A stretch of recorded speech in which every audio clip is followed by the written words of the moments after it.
Hello mga kakusina! Ako po ulit si Ate Angel ng Kusina ni Angel, and for today's video, tuturuan ko po ulit kayo ng another dessert recipe na baka hindi mo pa nagagawa or nasusubukan sa iyong kusina, kaya't panoorin mo na ang buong video dahil madali lang po ito. So una, dito sa aking kasirola, naglagay na po ako dyan ng 1/3 cup ng cornstarch. Bago po, naglagay na rin tayo dito ng 3 cups of water kasi kakailanganin natin na matunaw ng maigi yung ating cornstarch kasi po ayaw natin na nakadikit lang yan dyan sa bottom ng ating pan. And take note na hindi pa po nakabukas yung apoy sa ating kalan. After nating mailagay or matunaw yung ating cornstarch, maglagay na rin po tayo dito ng 2 tablespoon ng buko pandan powder, and then hahaluin po ulit natin ito ng maigi.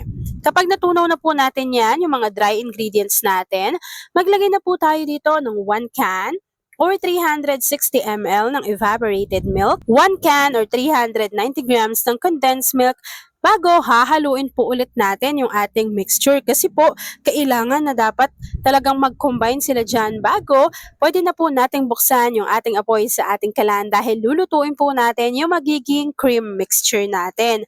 Pero siguraduhin po natin na mahina lang yung apoy kasi ayaw natin na mabibigla yung pagkaluto ng ating mixture kasi po magiging maaligasgas yung lasa ng ating cornstarch mixture. So ayaw natin yon kasi dapat merong purong pagmamahal kapag nagluluto tayo. So habang hinihintay natin na medyo kumapal yung consistency ng ating mixture, please don't forget to like and follow yung ating Facebook page, Kusina ni Angel. Kung meron ka ring Instagram, paki-follow na rin ako doon, Kusina ni Angel.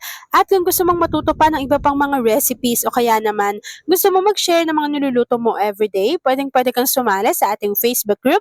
Andyan lang po yan sa ating Facebook page. At kung isa ka din sa kakusina, pwede bang paki-comment sa ating comment box section kung taga saan ka nanonood at mag-comment ka na rin ng Hi Ate Angel kung isa ka din sa dessert lover. At ayan na nga mga kakusina, kumakapal na yung consistency ng ating cream. This time, kapag nakuha na po natin yung ganitong consistency, pwede na nating i-off yung apoy sa ating kalan, tapos pwede na po tayong mag-assemble. So, ang ginamit ko po dito sa pag-assemble ng ating dessert, meron po ako ditong 750 ml na microwavable tub. Tapos po, una, naglagay muna tayo dito ng konting cream. After adding ng ating konting cream, naglagay lang po tayo dito ng 2 piraso ng graham crackers bago maglalagay tayo ng medyo marami naman na cream mixture. And then, naggadgad lang po ako dito ng keso. So, yung keso po kasi pangbalanse siya ng lasa, di ba? Yung keso medyo maalat. So, ayan po, magbabalanse siya sa ating dessert recipe. After po nun, naglagay na rin ako dito ng 2 piraso ulit ng graham crackers. Tapos, ganun lang din, cream, graham crackers,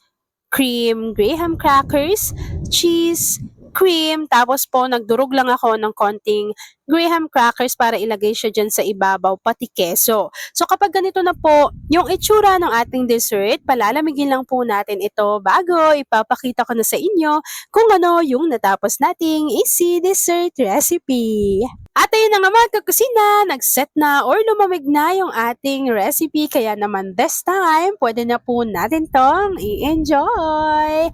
At ayun na mga kakusina, tapos na po ang ating buko pandan graham breath cake.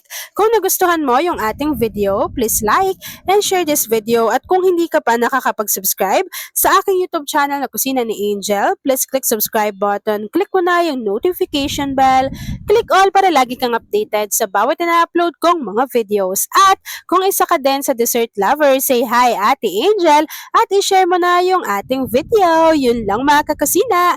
Thanks for watching and enjoy this video.